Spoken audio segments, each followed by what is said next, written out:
Hi, my name's Cathy Skipper and I'm a menopause midwife. Welcome to my channel, The Alchemy of Menopause.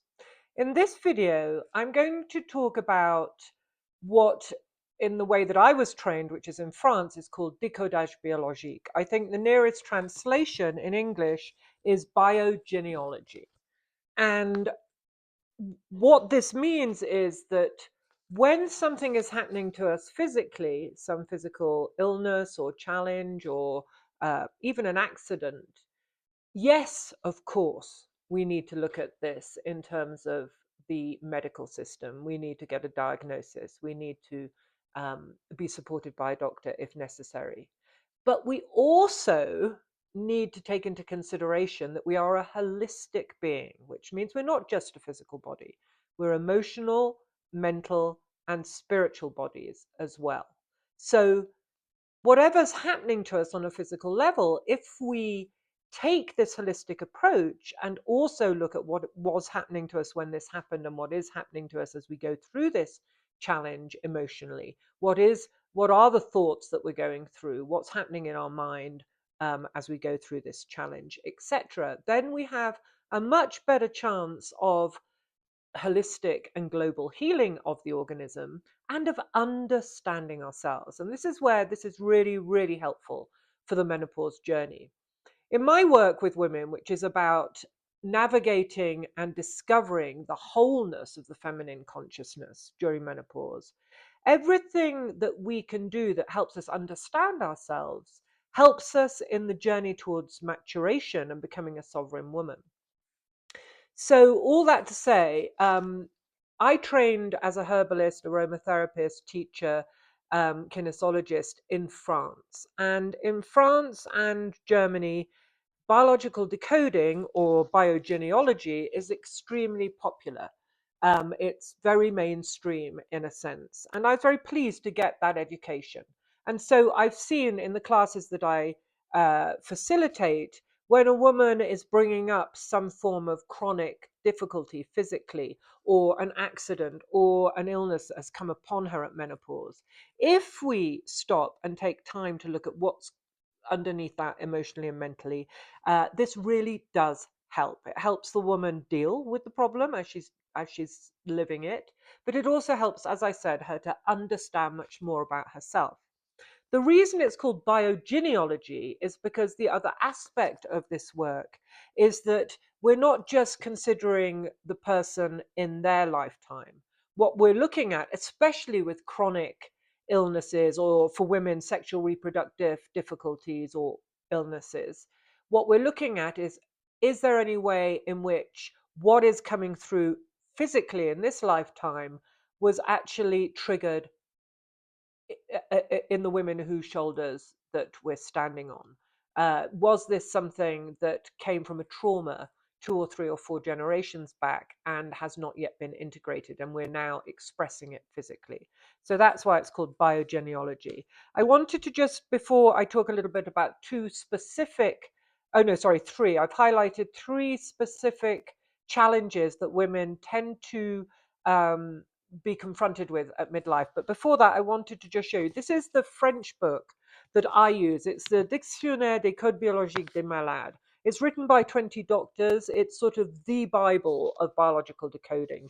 It's extremely detailed, extremely sort of using a medical language, but it's the baseline.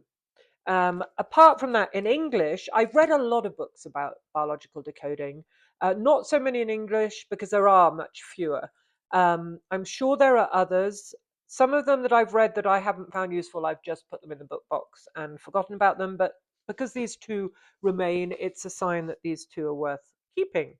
And they are, because I refer to them sometimes. So the first one, I'm sorry I haven't got the jacket of, is called The Ancestral Continuum by Natalia O'Sullivan and Nicola Graydon, so 2 women. It's very, very good. It's very logical, well written. She talks about our relationship with the ancestors. It's more of a book that's to do with ancestral, how we inherit these ancestral patterns that aren't integrated. However, the biogeneaology is an excellent book in terms of making the link between these patterns that we inherit and the physical challenges that we come across in our lives. However, that it isn't really, there is no dictionary of this means that. Unfortunately, that's what's missing in the sort of Anglo-Saxon language, I would say. Whereas this is a dictionary. You look up the illness or you look up the body part, and you get a emotional mental conflict that could be underpinning it. So the three things that I have highlighted for this video are not menopausal symptoms. I wanted to look at what do women at midlife often get confronted with beyond the natural changes that occur due to hormones during menopause. And so the first one is many women complain about hip pain, hip problems. They end up having to have a hip replacement. And so I just wanted to highlight for you a little bit what this could mean. And so if you're having any hip problems, I've written a few journal prompts that might help you as well. So hips are about our malleability, our ability to move around in the world, actually to move forward.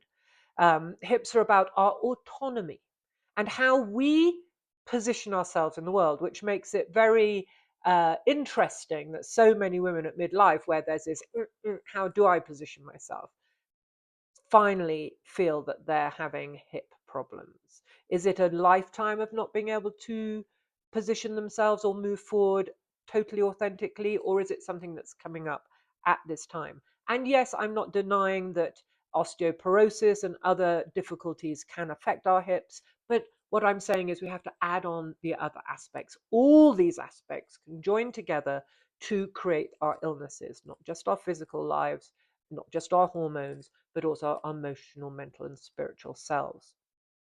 So if you're feeling hip pain, or you have problems with your hips, I've prepared a couple of questions that might help you in terms of journaling prompts. So the first one, actually I've got three, is what is preventing me or making me fearful about moving forward in my life at this time?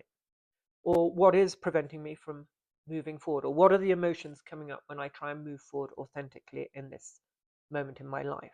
Second one, in what way or ways have I given away some of my independence or autonomy in life?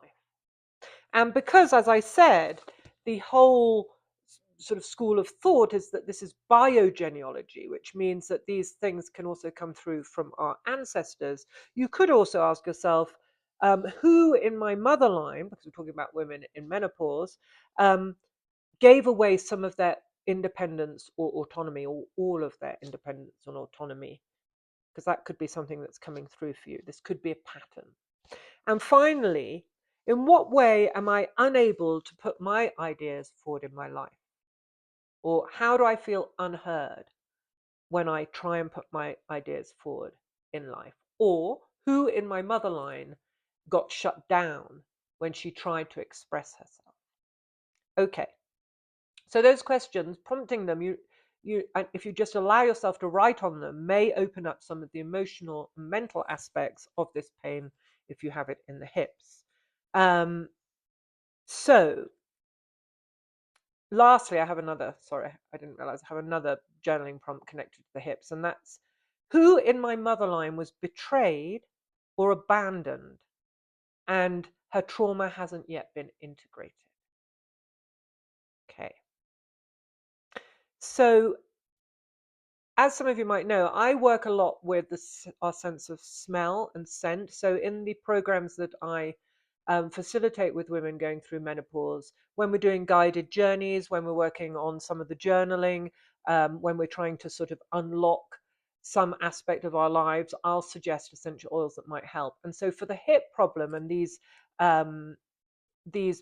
prompts that I've suggested, galbanum would be a great oil to smell as you journal and reflect upon these questions, because galbanum is an oil about keeping to our path, our true authentic path.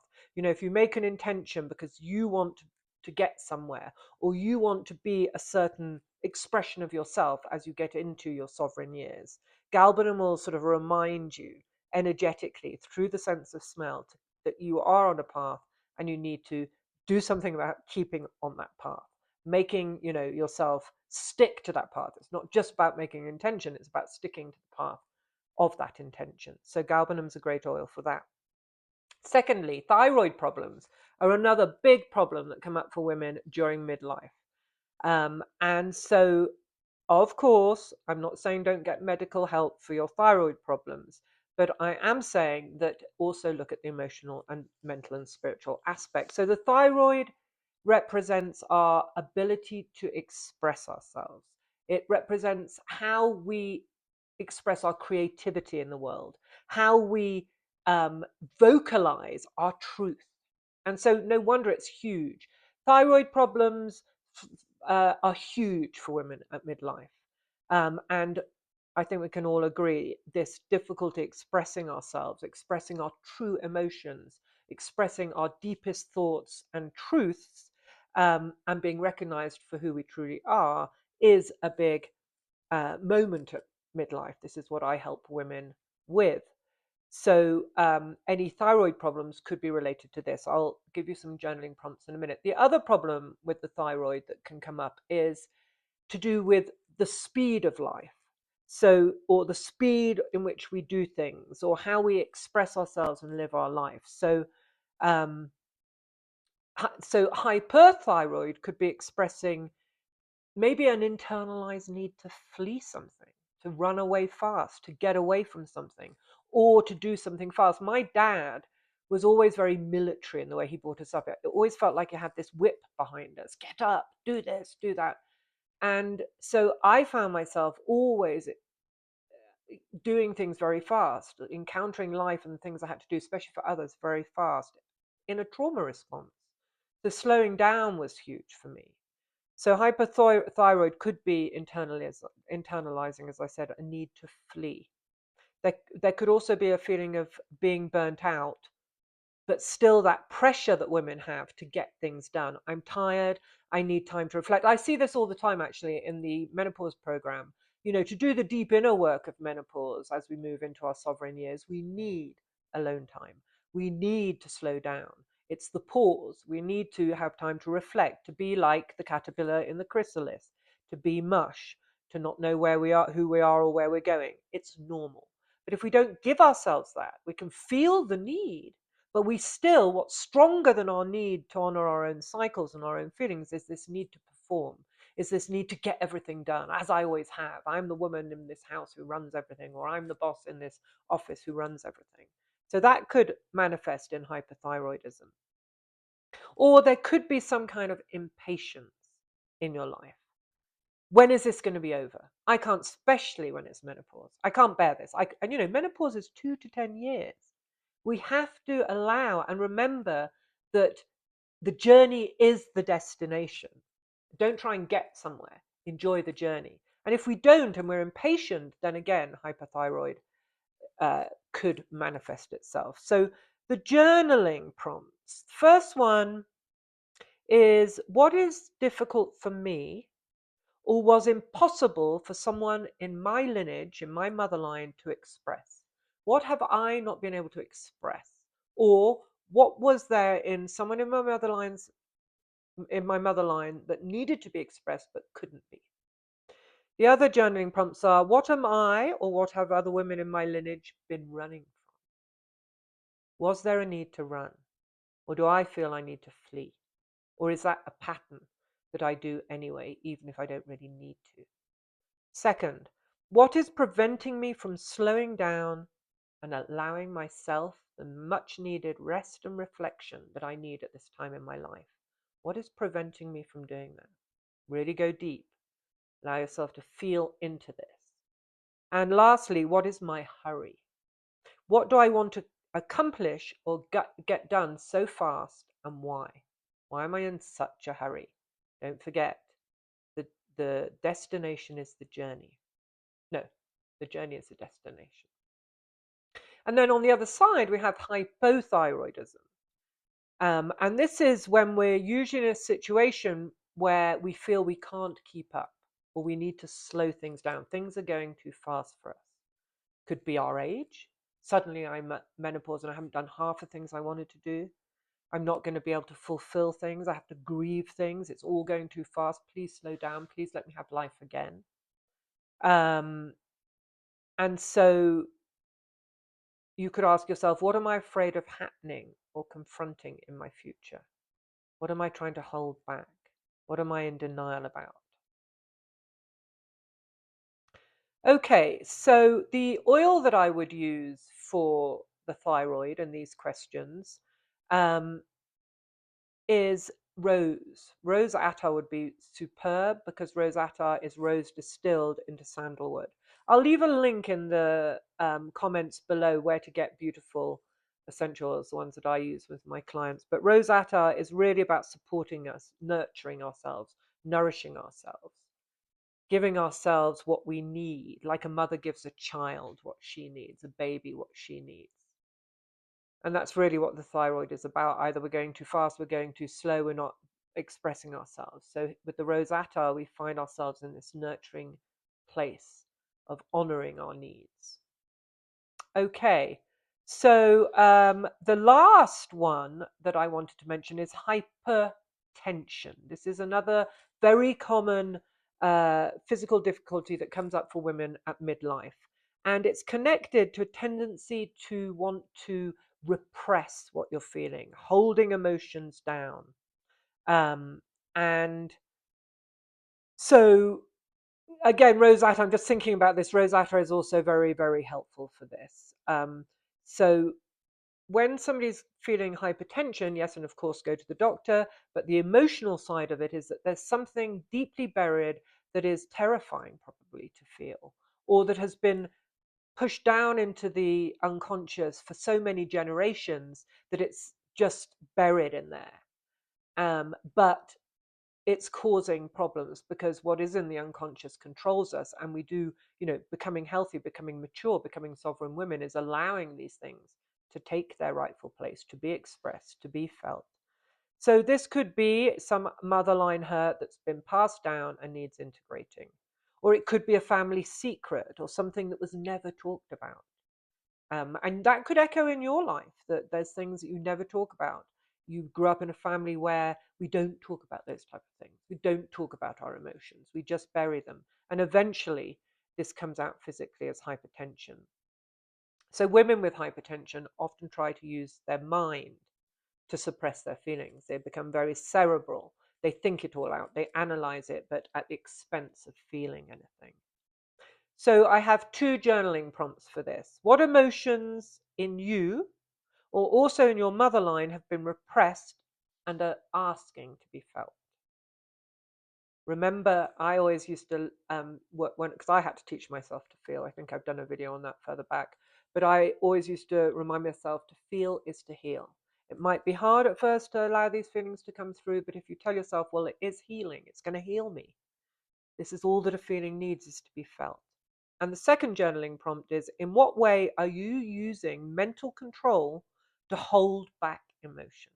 So that would mean that there's an imbalance. Our mind and our emotions, or our heart and our spirit, or our soul and our spirit, need to be in balance. But if you're just in the mind to repress the emotions, then that's not good. So the question to ask is, what do you need to do to be able to feel these emotions? Might be that you need space, you need to go into nature more, you need to allow yourself to feel, you need to have a hot bath and some essential oils, rose attar, and just let the feelings come. Another good oil for allowing yourself to feel feelings is helichrysum. In the same way as on a physical level, it helps get the blood going where there are bruises and stagnation. It helps get our emotions that are, these emotional bruises that need to get going again, need movement in them. Okay, so I hope you enjoyed this and found it useful. I have found it extremely useful with all the women that I'm working with. It gives an extra dimension to the physical challenges that come up at midlife. Please subscribe to my channel if you like these videos. And I'm going to leave a link for Cathy's Attars, which is the essentials I use for my meditations. But I'm also going to leave a link to a beautiful meditation where you will meet 7 generations of your mother line and get some gifts from them. That link will be below as well. Lots of love.